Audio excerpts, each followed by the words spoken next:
Here is our main story on the Rated R Safety Show. So I want to talk about this because I think it's always an interesting time. And, we talk about all kinds of interesting stuff that goes on. And we talk about things like when the worst incidents happen. We talk about things of how you can change some of the things inside of your organization. I mean, we talk about here, there, everywhere, everything that's going on. And today I want to talk about some things that I thought was pretty interesting to talk about. So if you are a user of a cell phone, which most of us are, you are aware how prominent and important these devices can be when you're trying to do work and so on. And sometimes when you're doing some of these things, the littlest thing can have the biggest effect. And I'm talking about, well, the littlest thing being a fluctuation in service, a fluctuation in things that are going on. So recently, major network outage at our radio station. And I'm not going to lie, I want to share this with you for us to just to have information. So everything that we have is controlled remotely one way, shape, or form. Normally cloud services. Same way that probably most of the things that you have are the same way in regards of work that you do, stuff that you do at your home, things along those lines. But the way that we interact with our servers is normally remote cloud access. Well, come last Friday, there was an issue with our service provider, and the system was down. Come to find out, there was some work being done outside of the studio that somebody cut the line. That's what ended up taking place. But we had no service to get into our servers, which made it a little bit exciting. So you get to play with some other stuff to make sure on how you're going to upload some of the information for us to be able to interact. So with that being said, our server went down, so we were able to get another internet provider to come through and provide internet service as we were attempting to do other things, as we were making the discovery that our internet was down. Cool.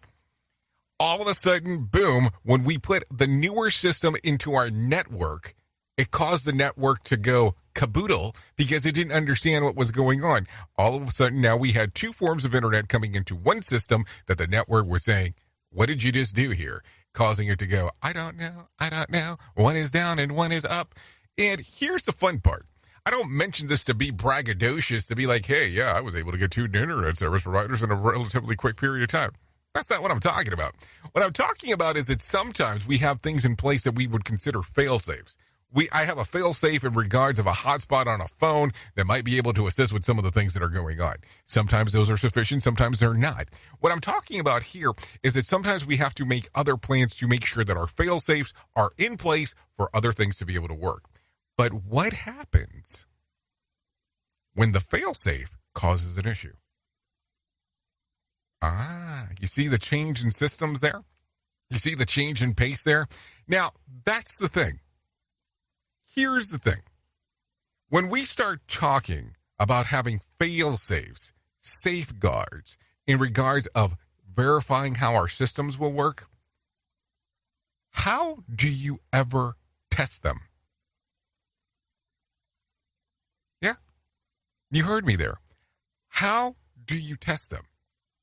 Because I had an event occur and was able to test post. But here was the problem. It was already going in full speed as things were happening. Boom, boom. Now, keep in mind, mine is very simple. It is an internet service. It is a service. Hey, yes, we were not able to get video to you, but we were able to get audio to you on Friday. But that's the things that I talk about. Fail-safes is what we talk about. Safeguards is what we talk about. But we never talk about truly testing on how it's going to work. And that's something I got to learn last week. How do we test it? Because you don't want to test something extreme, but sometimes you have to put those things into practice on how they're going to work. Now, we can talk about hazard matrix and all that fun stuff, but it doesn't change anything in talking about it.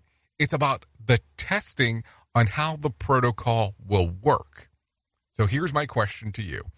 When was the last time you tested your protocol on your fail-safes? If it's something you haven't done in a long time or something you haven't done at all, maybe it's time to give it consideration in doing so. Oops! What did he just say? We at Safety FM don't always agree with viewpoints of our hosts and guests. Now back to real safety talk on Safety FM. Don't go anywhere. You're listening to the home of real safety talk. You are listening to Safety FM. We'll be right back.